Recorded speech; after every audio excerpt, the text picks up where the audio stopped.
Good afternoon. This is Anna Pinedo, and I'm a partner in the New York office of Mayer Brown.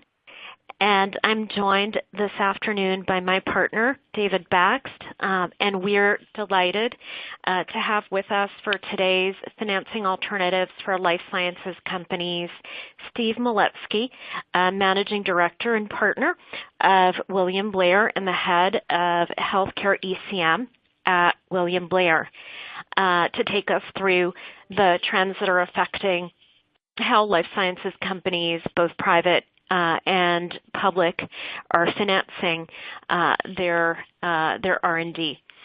So before we launch into our presentation, just a couple of housekeeping items that we wanted to go through. In order to make this interactive, we invite you to ask questions. And so at the bottom of your screen, you'll see the Q&A tab where you can just submit questions, and we'll do our best to answer those during the course of the presentation or before we conclude today. To the extent we run out of of time for questions, we will follow up afterward and respond to those. If you're a lawyer and you're interested in CLE credit, we ask that you return both the CLE form and the evaluation form to us following the instructions that we provided. Both of those are on the resources widget on your screen, so you can access those there. The slides for today, if you want to print them out, are also in the resources widget. And then finally, listen closely during the session. I'm going to be reading out the CLE code once in the middle of today's program and then at the end of today's program. So with that, since we've got lots of material to cover, I'm going to go ahead and just briefly go through our agenda in terms of what we hope to cover. As I mentioned, we really wanted to provide a full picture of the financing landscape for life sciences companies. So we're going to begin on the private side and talk about financing alternatives for pre-IPO companies, talk about the increasingly important crossover round and the market there. Spend a fair bit of time talking about the IPO market, and then finish off with a discussion of follow-on financings. And so what we hope to highlight are the different dynamics that are affecting life sciences companies and how they finance versus companies in other sectors.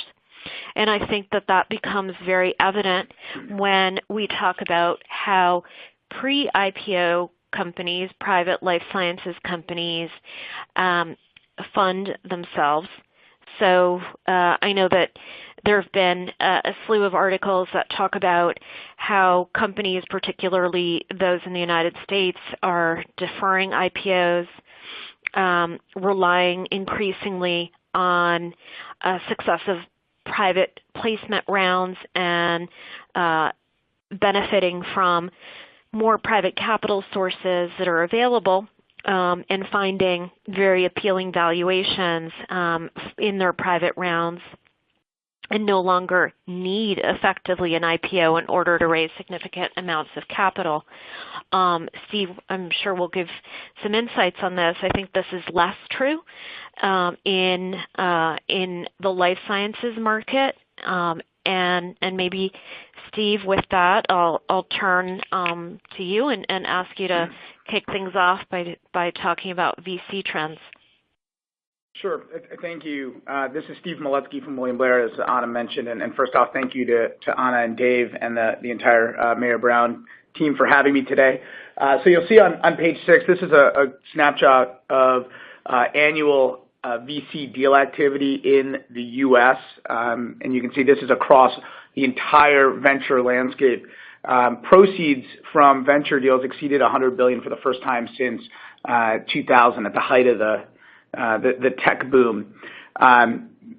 This is a record year, even if you exclude the $13 billion raised by Juul Technologies in a corporate transaction. But a lot of the deal volume here has been in tech. You'll see that on the next slide,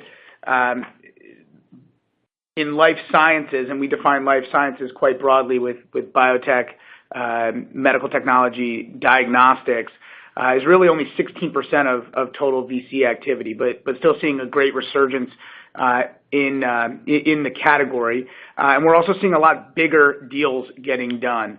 Oftentimes, even when you're looking at earlier stage rounds, they're much smaller transactions, but over 60% of the life science VC deals in 2018 came in deal sizes over 50 million. And what's driving this is there's just a lot more participants in the venture market right now. Not only do you have the venture capital, traditional venture capital investors, but you've got corporate venture capital arms that are very active in the life science space. You've got a big resurgence of international venture capital, specifically coming from China, which we'll talk about, as well as crossover investors, so public institutional investors, either public hedge funds or specialist funds that are more active in the public markets, coming in to try to get access to earlier stage stories, as a lot of private life science companies are staying private for a shorter period of time, and there's a lot of fighting for allocation when they come public, and so the public funds have delved into the private markets. Areas where they're getting that are attracting the most capital are gene therapy, immunotherapy, specifically as it relates to oncology, and the CNS space for biotech. And then we're also seeing quite a dramatic increase in capital raised in the venture market for precision diagnostics and molecular diagnostics with proprietary testing. That's an area where we're seeing a lot of investor interest. On page 8, you can see that there's been a massive increase in capital raised in life sciences from Chinese venture capital investors. Nearly 25% of the venture money raised last year in the space came from Chinese venture investors. This is up from less than 10% in 2015 and 2016. And this is a trend we're watching very closely. One, because it's obviously a large pool of capital, and it's stimulating a lot of growth in the U.S. in this category.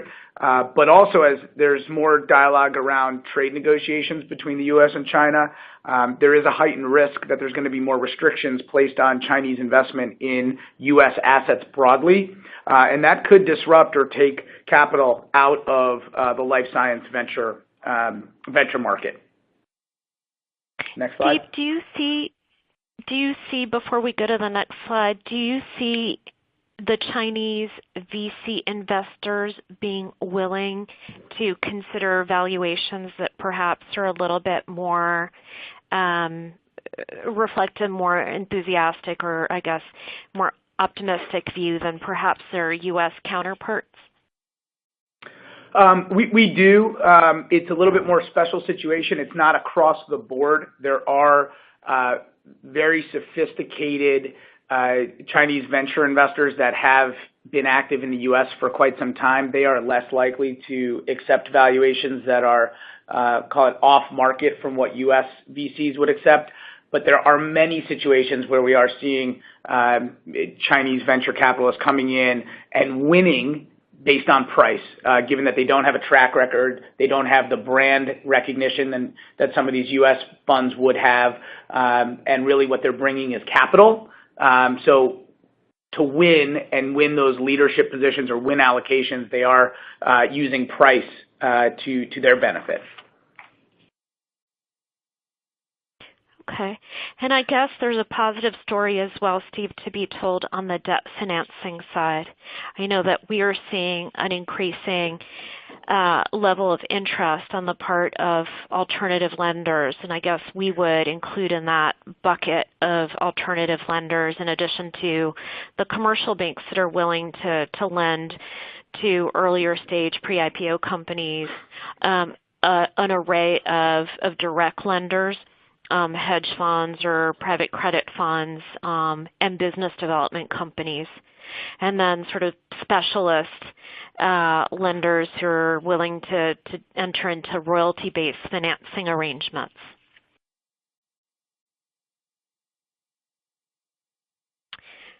I think on the next slide we have some trends in debt financing. Steve, I don't know if you want to speak briefly to those, and then I'll circle back to some of the issues that we sometimes run across in the debt deals. Sure. We have seen a big increase in appetite for earlier stage healthcare transactions. There's been more and more capital raised for direct lending in healthcare. Much of the year we had you can see on the William Blair index that we show, we were in very borrower friendly territory.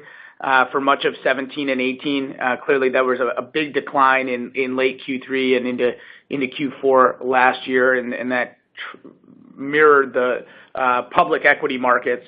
There was risk aversion, but we are still seeing a lot of activity amongst venture debt as well as hedge fund lenders in the life science space.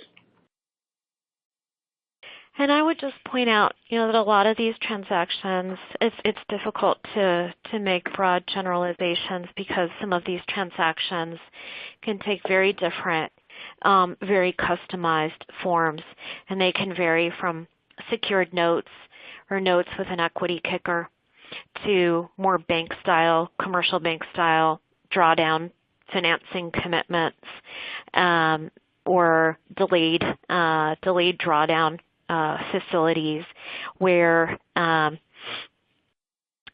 company has the ability to draw down to meet specific specific issues in terms of its clinical trials. Often, though, a lot of these facilities are time-consuming for both management and for us as lawyers to document, in the sense that many of these lenders are looking to take security interests in either owned IP or in licensed IP, and that can be a challenge. Likewise, to the extent that these are facilities that are conditioned on the lender taking certain royalty interests, that may complicate how the company goes about commercializing in the future.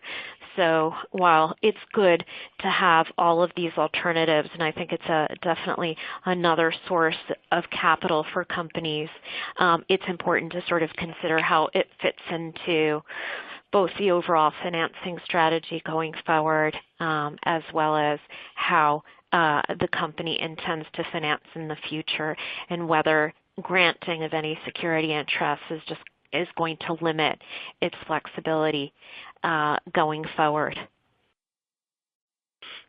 So maybe with that, Dave, I'll turn to you to introduce the topic of crossovers. Thanks, Anna, and thanks, Steve. So as both Anna and Steve have pointed out, pre-IPO crossover financings have become increasingly important generally and particularly in life sciences. The pre-IPO round, it not only serves oftentimes to give these companies much needed capital, but even more importantly, in many cases, it provides validation from the sector specialist investors as to the company's plans and the company's future. There's also an understanding that the pre-IPO crossover fund investors will be anchor investors in the IPO. And so on slide 12, turning to you, Steve, there's some data which you can talk about. Sure. And we did an analysis here for just companies that have completed a crossover financing within 365 days of their IPO. So just companies that have done the financing with crossover, so public investors that have come into the private market to fund the company, again, just within 1 year of the IPO, and how that's impacted the IPO a year later. So I would turn your attention to the dark blue and the light blue bar charts. And you can see that the dark blue, these are the last 40 life science IPOs that have included a crossover, compared to the last 40 that priced without a crossover. And you can see that the dark blue, those with a crossover, were able to raise more capital at a higher market value. Moving to the next chart, you can see that these transactions, when you have a crossover, you're more likely, significantly more likely to price in or above your filed range when you go public, and this is a signal of the embedded demand that you would have from crossovers to support your IPO, as well as the cachet and validation that they bring to a life science story at the time of IPO. And it also leads to better aftermarket performance, not only at the one-day period, but also offer to current. Now, the offer to current is a little bit skewed given we've had a big sell-off over the last 4 or 5 months in life sciences and biotech in general. But you can see that, at least at the offer to one day, these transactions that include a crossover are seeing a lot more follow-through with price appreciation after pricing the IPO, and they're holding up better than deals without crossover participation. If you go to the next slide, I'll just touch on the first bullet here before turning it back over to Anna and Dave. But when we are talking to companies about executing a crossover, while there is a significant amount of uptick in crossover financing activity, there's a lot of appetite out there amongst investors to participate, but finding the lead is an extremely difficult task. Finding the lead investor is really the catalyst to putting a crossover together.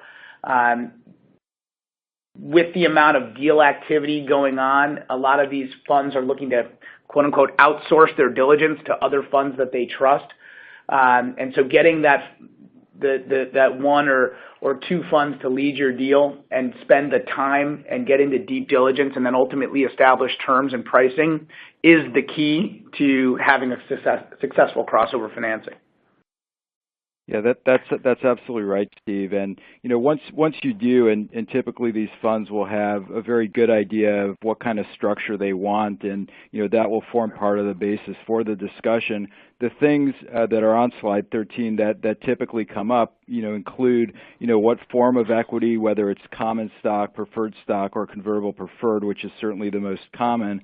The types of board representation that the investor would have, or in those cases where they don't for some reason, board observer rights, affirmative and negative covenants, and things like information rights, financial statements. And for many, particularly in the crossover, financings, this is all done with the idea of there will be an IPO or possibly an M&A exit within a defined time period, and so the lead investor will be negotiating for those types of provisions, including the ratchet provisions, and if to the extent that an IPO doesn't happen by a certain time, or if its price is below a certain level, to provide protections for them. As we've said, the pre-IPO investors typically have both a specific timeline in mind for the IPO as well as a target valuation. So turning to slide 14, by their nature, these investments require more extensive and complex due diligence, whether it's the capitalization and figuring out in terms of, who are the owners of these securities, including former employees, and figuring out whether or not they're accredited investors or not, who has what shareholder rights in terms of the ownership, figuring out if there are, liabilities with complex credit facilities or other things like that. And then most importantly, for the future, the FDA and the clinical pathway, and things like that.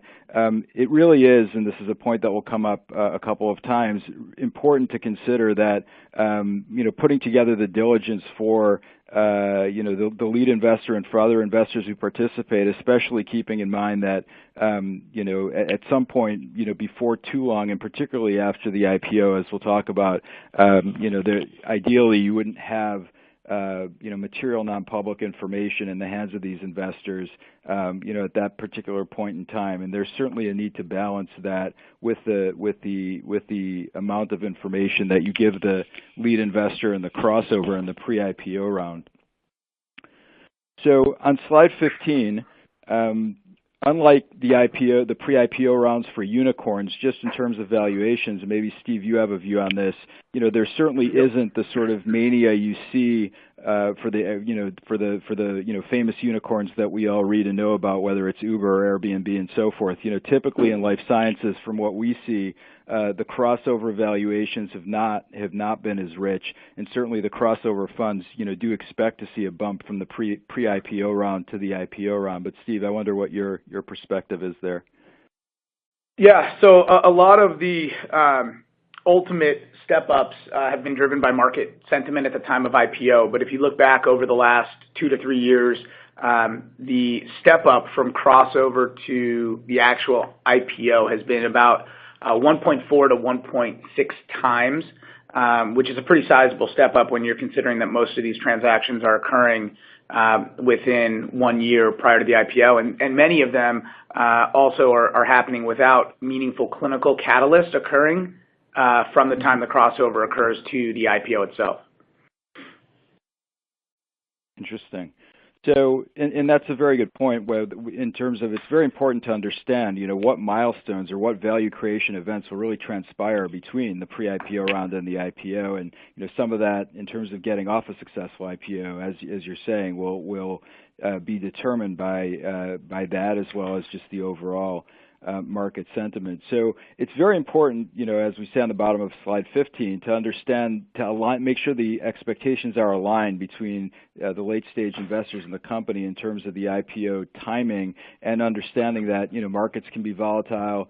Timing for an IPO is never certain, and having an understanding of the investors and other stockholders' needs for liquidity and timing and planning.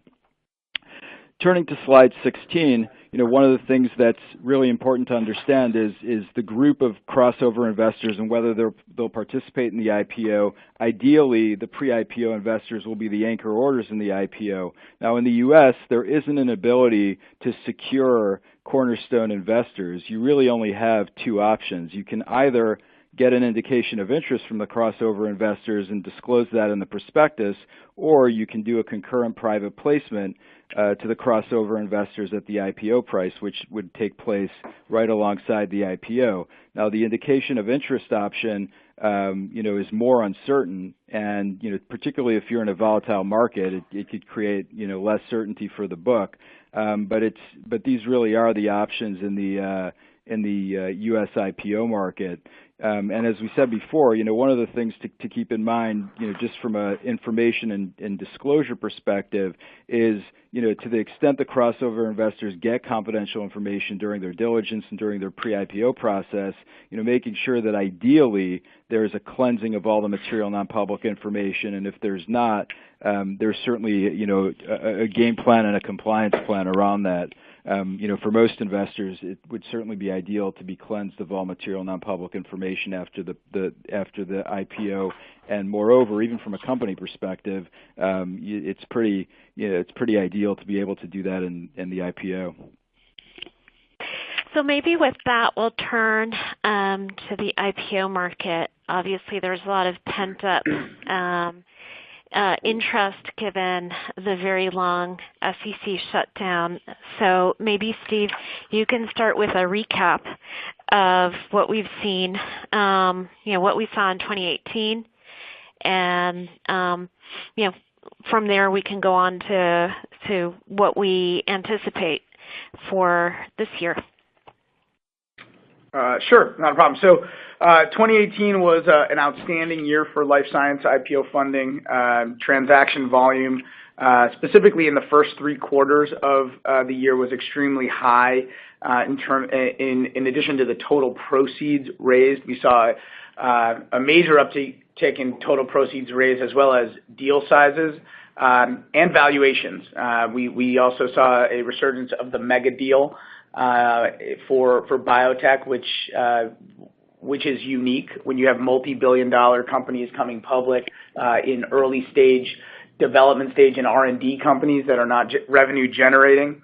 The volume in deal activity has trailed off significantly in Q4, specifically late Q4, when you had more market volatility. Many companies chose to wait and pursue an IPO in Q1 of this year. That was while probably the right decision at the time, the wrong decision given the shutdown.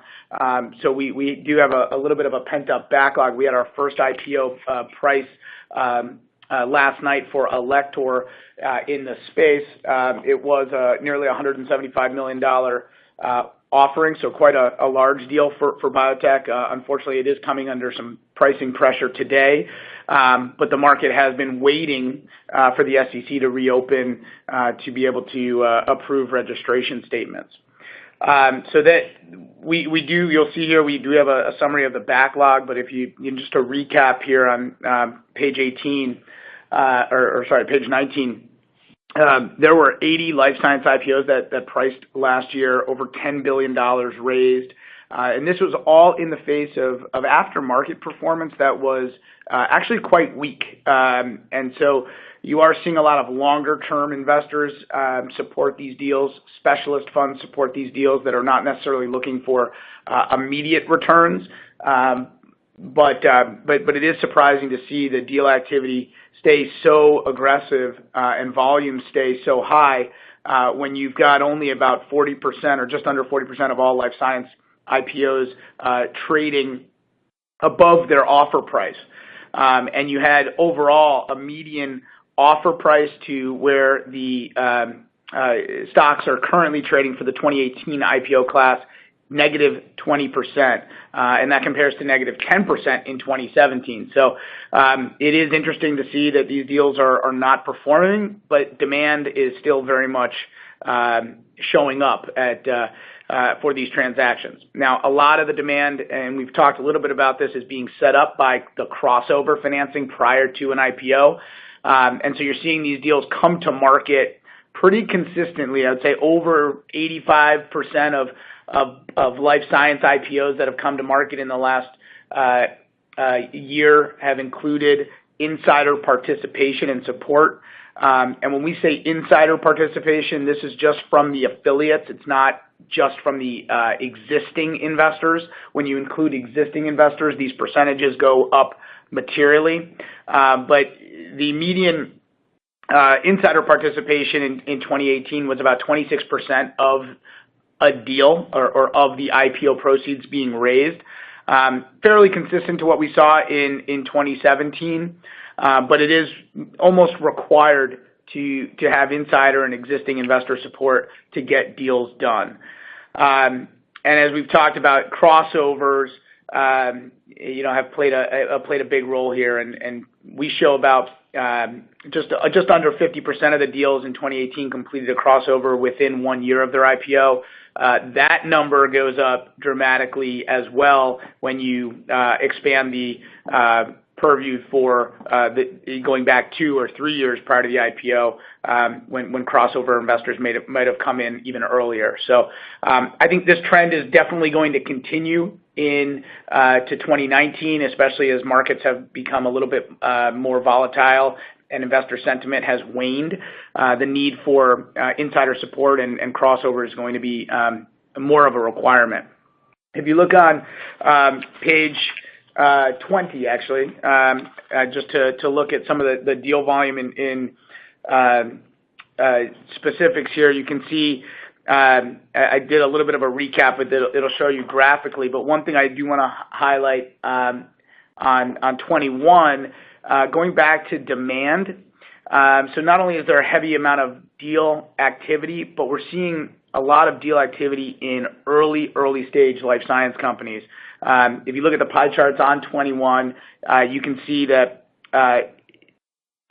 about 40% of the deals done in 2018 in life sciences were for preclinical or phase 1 companies, where there was minimal proof of concept, or in some cases not even human data for investors to review.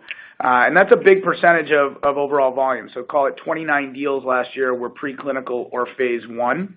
And this is going back to my point earlier, is because a lot of the capital and interest in the space has been focused on gene therapy, as well as on immunotherapy and specifically immuno-oncology, where investors are willing to take risk on more platform-oriented technologies.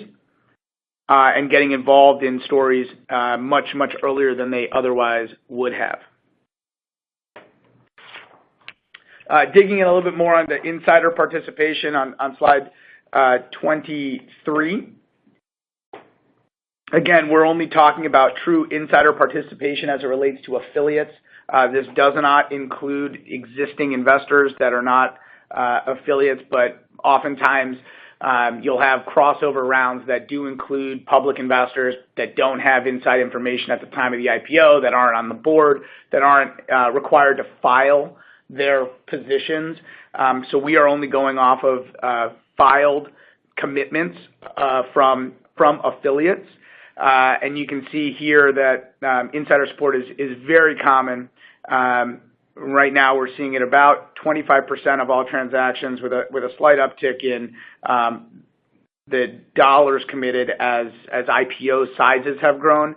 But again, I don't want it to be viewed as only 25% of the deal is coming from the private investors. It actually probably climbs to, in the median, probably north of 50% when you include the existing investors. And I would say, Steve, that sometimes it may be difficult because the disclosures are inconsistent. The SEC and FINRA both expect to see disclosures concerning significant commitments to participate in the deal from insiders, but oftentimes there's less transparency or perhaps less detail if there are directors, officers, or other existing stockholders that do come in to the deal without necessarily having the same level of disclosure. So occasionally the SEC does raise a number of comments regarding the disclosures relating to insider participation. More and more we've seen questions asked by the SEC regarding whether for deals with significant insider participation, there ought to be risk factors either relating to the company being a controlled company if they're choosing that path, or the fact that a significant percentage post-deal of the company is going to be very closely held. That has the effect potentially of reducing the post-IPO liquidity of the company's stock. So a number of disclosure matters to consider that kind of go along with the trends, Steve, that you've mentioned. Maybe we'll ask you to predict the future and tell us what we all should expect in terms of the IPO queue. Sure. So the IPO queue has been a little bit harder to track publicly, given most of these companies now only have to file just before they launch their public roadshows. These are on 26. This is a list of the companies that have gone and listed publicly. I mentioned Elector, which actually just priced and had a successful pricing of its IPO. I do think that, or I do know that there's a lot more behind this that is on confidential filing. I think you're going to see probably a downtrend in the number of IPOs this year in the space, healthcare broadly and life sciences more specifically. A group of, or a subcategory within the healthcare industry that I think is going to see an increase in activity is the diagnostics field. There are a lot of very high-profile precision medicine and precision diagnostics companies that play into the targeted immunotherapy field, servicing both the diagnosing of patients but also research and development at big pharma and big biotech. And they've had a lot of success in terms of generating revenue growth. They're later stage companies.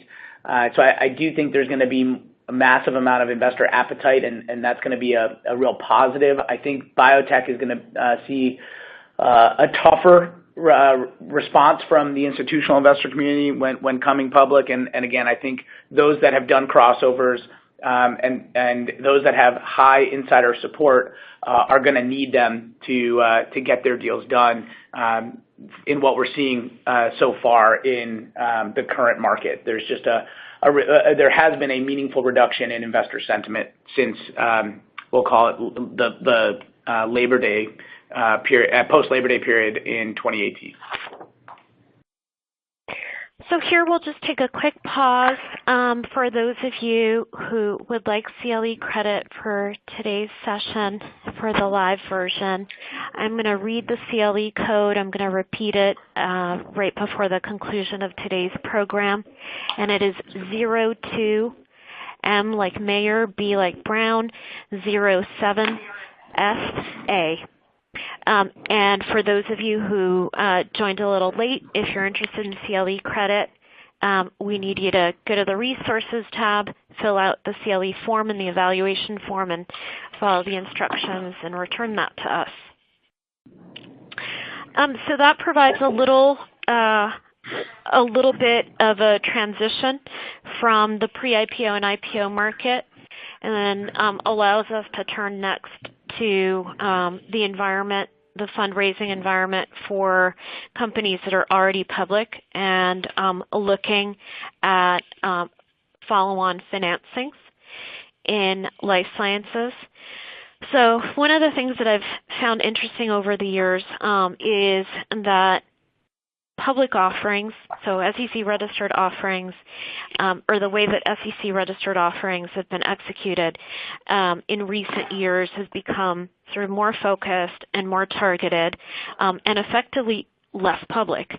So greater reliance in many respects on transactions that aren't announced, transactions that start life on a confidentially marketed basis.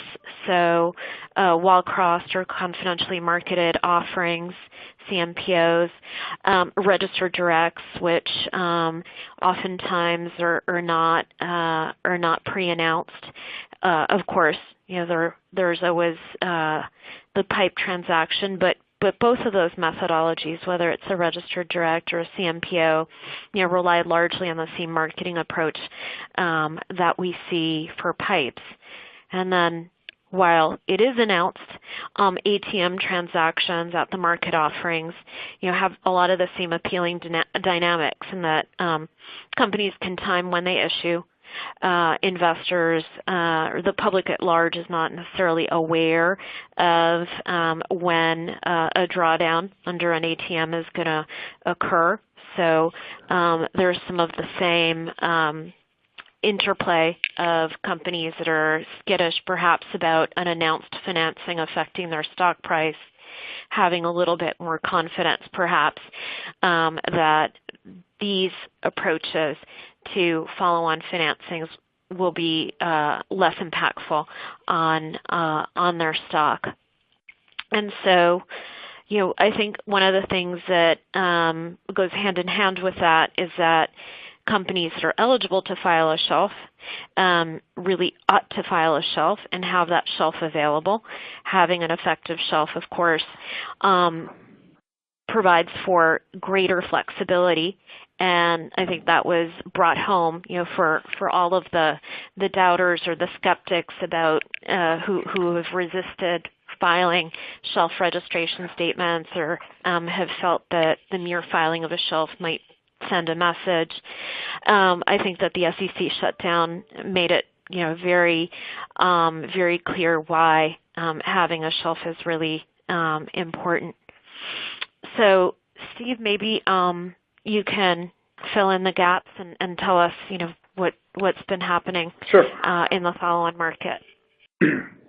Sure. So similar to the IPO market, there was a record amount of capital raised last year in the life science follow-on market, and a similar trend with most of that capital raised in the first 3 quarters of the year with a downtick in Q4 as share prices declined and volatility reared its head and investor sentiment waned. But it was an extremely active year, very similar to what we saw in 2015, actually. And I would say very similar setup where the first half of the year was quite active. Back half of the year, we saw more volatility, and that continued into the first quarter of 2016 before seeing another resurgence. So, all of us in capital markets right now are hoping we see the same thing play out given the lull that we're seeing in activity. But one thing I would highlight here is even though there was a tremendous amount of increase in activity, pricing overall in terms of the discounts that we saw in the market in 2018 versus 2017 were quite consistent.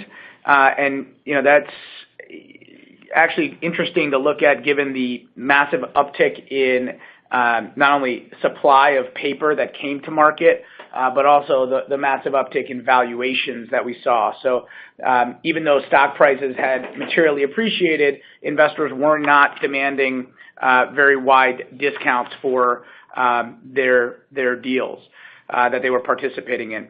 So if you look at the charts on page 33, we've broken it up and looked at the transaction activity and volume between the group of companies raising capital that were below 500 million in market cap compared to larger companies over 500 million in market cap.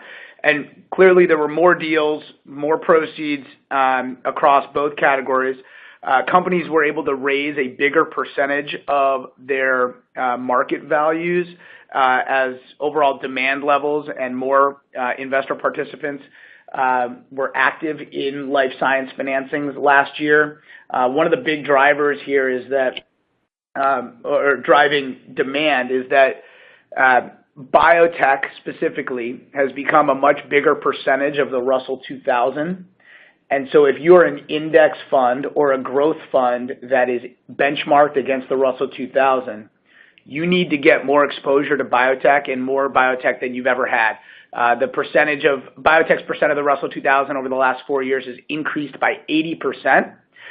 So you're seeing a lot more general growth investors step into the space and participate in these deals and pick their spots where they need to get exposure to biotech to keep pace with their benchmarks.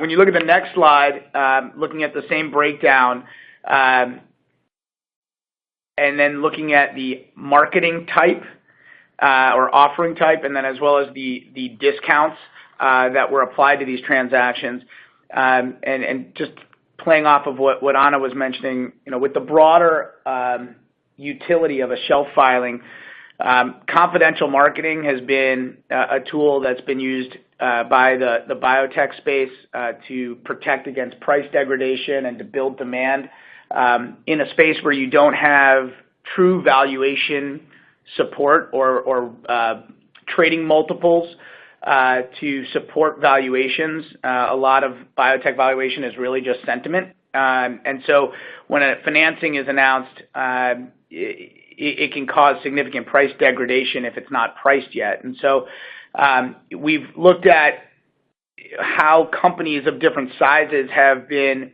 executing their deals. And one big change that we are seeing is, and this is, I think, a trend that's probably going to stop in 2018 and reverse here in 2019 as there's been more volatility and less investor enthusiasm and demand for equities.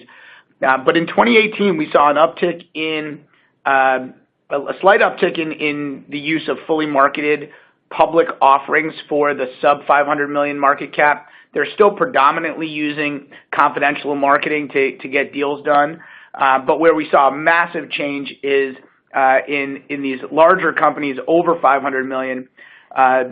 Just about 70% of the transactions in the follow-on market for this category were executed on a public marketing process, which is a big difference when you look at 2016 and into 2017. And this really comes down to a lot of these companies are pricing deals off of major catalysts, whether they be clinical data or strategic partnerships, licensing agreements, regulatory updates, FDA approvals. And so you've got fast-moving stocks, and therefore they want to move very quickly with a fast-moving deal. And the other dynamic that we saw, given the increased level of deal activity in the market, investors were being inundated with wall cross requests. And so the compliance officers and risk officers at many funds were stopping the ability to wall cross, or they were wall crossed on too many names at once. And so from a risk perspective, they were more apprehensive to wall cross on every deal they saw. And so the market shifted, and given the robust appetite in the market for much of the year, companies were able to proceed and do more aggressive, faster public marketing without having to approach the compliance teams. Technicals still matter in the space, and what I mean by that is liquidity and market cap still factor into pricing. You'll see at the bottom part of the page, while discounts did improve for the sub 500 million market cap category, they are still significantly wider in the sense that investors required wider discounts to participate in offerings for companies below 500 million compared to companies that were over 500 million. Yet you saw very similar aftermarket performance. So just to be very specific, sub 500 million market cap companies in 2018 in this life science category required an 11% discount to where their stock was trading, and that compares to only a 7.3% discount required for the larger companies. And that just comes back to there are more funds that can buy stock in companies that are larger and more liquid than the smaller or micro cap financings. On the next page, looking at a different style of offering in the PIPE market, and Anna, Dave, and team, please chime in as you have any comments on the PIPE market. But this is a market where you're not leveraging a shelf, you're not leveraging a registration statement at the outset. You're selling unregistered stock, restricted shares to either an investor, institutional investor, or oftentimes a corporate strategic partner that is taking an equity component in the company. You can see on slide 35 here that there's been a pretty consistent amount of capital raised since the financial crisis recovery every year in the PIPE market. We've seen it less and less in the life science space as more companies do choose to file a registration statement and offer registered shares. There's typically better pricing and a broader universe of investors to target. And there hasn't been as much need to structure deals, to add warrants or add preferred stock or convertible securities because there's been so much demand for just straight common stock in the market. Steve, I would absolutely agree with that. I think that the PIPE market itself has changed, as you see on some of those slides, with most PIPEs now just being plain common or common in warrants. And I think on slide 39, we do have a few instances, I would call them strategic uses of PIPEs, where a PIPE may be the only alternative or sometimes the best alternative. But as you say, usually if you've got a shelf, you should use the shelf. There are instances where a company has to raise capital to finance an acquisition, where a PIPE is probably the best or the only choice because you're going to share additional material non-public information with investors, or the necessary financial information is not going to be available. And then, of course, we've also seen PIPE transactions be useful for smaller companies where a VC is coming in and buying a very significant stake and fundamentally sort of recapping the company, and there it sort of justifies the use of a PIPE. I guess the only, the other alternative or instance or use case that's worth mentioning is a PIPE to exit. So more when you have a thinly traded stock, and you've got a VC with investor fatigue, or you have longstanding holder that wants some liquidity. Oftentimes, structuring that as a selling stockholder only pipe may make sense because it may have less of an impact on the stock price. I think we see a lot of the same dynamic at play with registered direct offerings, so just agency takedowns.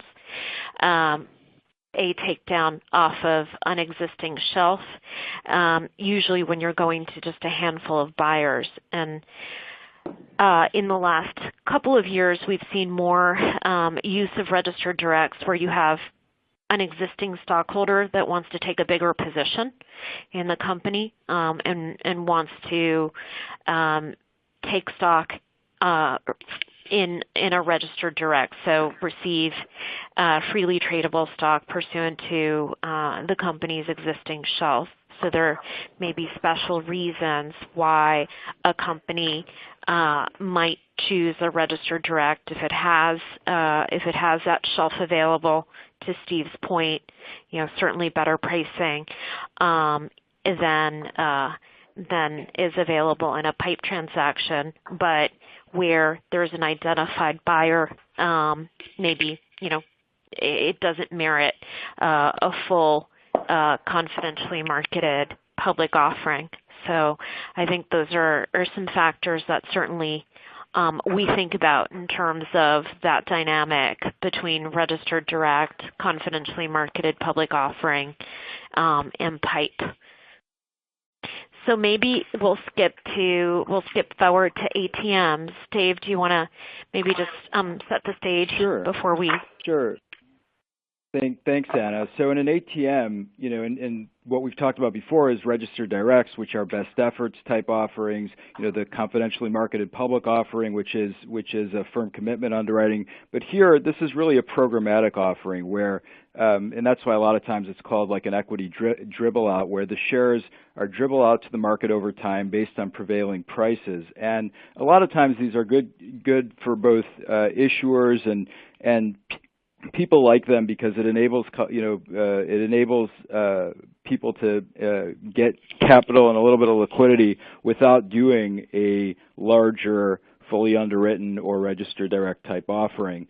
One of the issues that comes up, particularly when you have baby shelf issuers, meaning companies that would have a public float of less than 75 million, is just that the ATM actually uses up some of that capacity, so there's a need to plan around that.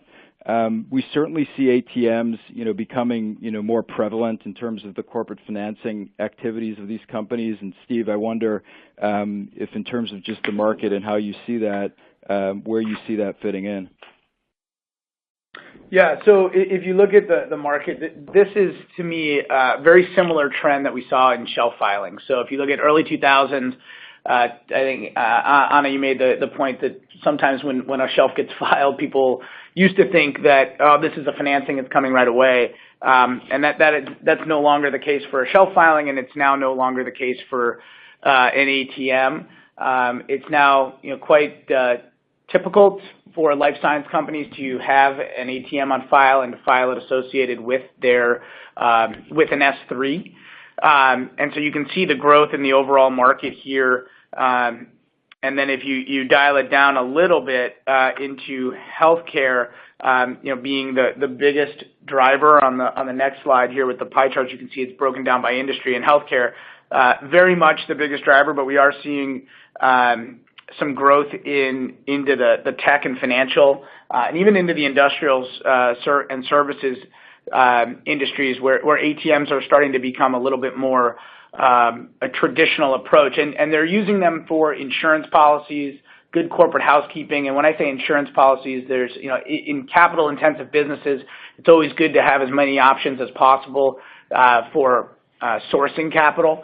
And an ATM does allow a company, subject to certain trading volume limitations and market dynamics, to raise funds. some more than other. Higher trading volume and higher dollar volume traded per day does allow you to raise more capital. But it also then allows for block trades.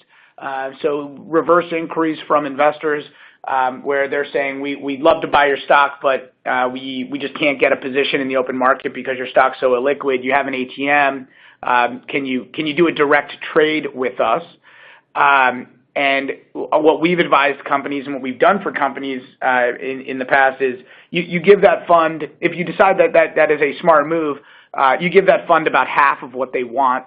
They buy a block from you with primary shares, and then they go and round out the remaining position in the open market. So it's a good way to drive share price and stimulate some buying activity in your stock through bringing in new investors, but you don't have to do a larger follow-on if you're not ready to do one or you don't want to experience as much dilution. Getting into healthcare specifically, there's almost approaching 40% of healthcare companies between 100 million and a billion in market cap have an active ATM on file. This increases to nearly 50% of biotech companies in that same market cap range.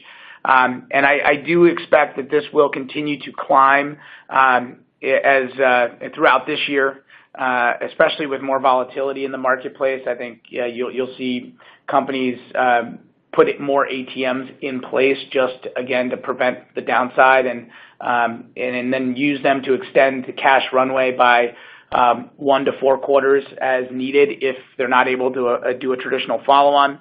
And then we also looked at how fast are the new class of IPOs putting up ATMs. And if you look at biotech IPOs that have priced since 2015 but have been at least public for 12 months, so they're timely filers and eligible to file a shelf, nearly 45% of them filed an ATM with their first shelf filing. And so I think this is also going to increase, especially when the latest wave of IPOs that they've been priced over the last 12 months become shelf eligible. More and more we are having this conversation with companies around shelf filing strategy.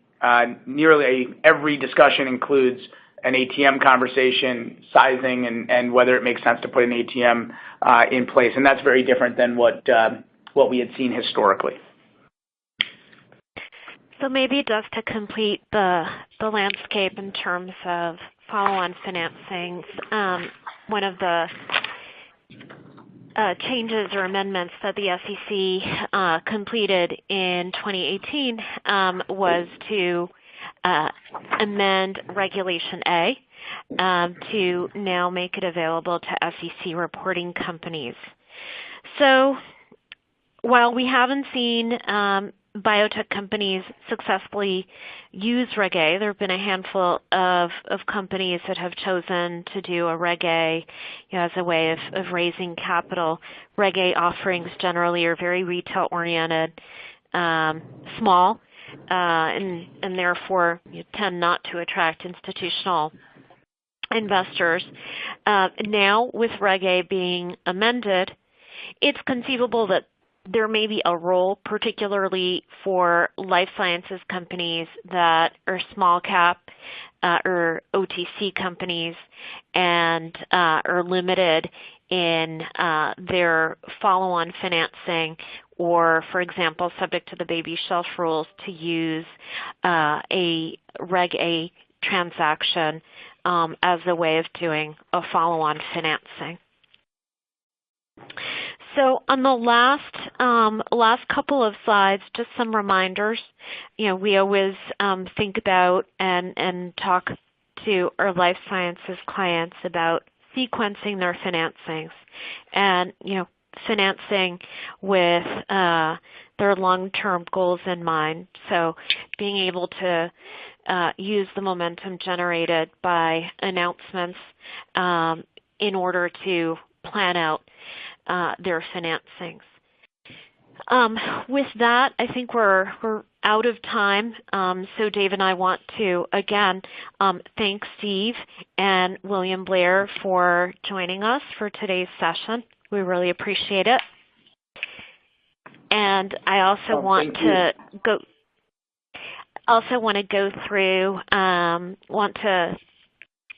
repeat our CLE code for those of you who want CLE credit. So 02, M like Mayor, B like Brown, 07, F like fantastic, and A amazing for our CLE today.